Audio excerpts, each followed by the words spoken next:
আসসালামু আলাইকুম। দুঃখজনক একটা বিষয়। বড় ভাইয়ের হাতে ছোট ভাইয়ের খুন। এটা ঘটে ইতালি প্রবাসী। ভিডিওটা দেখে অনেক কষ্ট লাগলো। তার বড় ভাই ছোট ভাইকে মেরে বাড়িতে ফোন দিয়ে দেখাচ্ছে যে আমি টাকার মিশনকে শেষ করে দিছি। চিন্তা করা যা, একটা বড় ভাই তার আপন ছোট ভাইকে মেরে বাড়িতে ভিডিও কল দিয়ে তার মাকে দেখাচ্ছে। এটা কত বড় একটা ভয়ঙ্কর জিনিস। সে কিভাবে পারলো তার আপন ছোট ভাইকে মারতে? মানুষের সমস্যা হইতেই পারে, স্বাভাবিক। এটার মধ্যে সমাধান তো আছে, তাই না? তাকে যে মারতে হবে এটা তো কোনো সমাধান নয়। তারা দুই ভাই ইতালিতে থাকে, সে তার ছোট ভাইকে মেরে ফেলছে। অনেক কষ্ট লাগলো ভিডিওটা দেখে।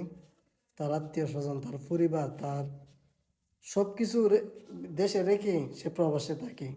একটু ঝামেলা হওয়ার কারণে তার বড় ভাই তার ছোট ভাইকে মেরে ফেলছে।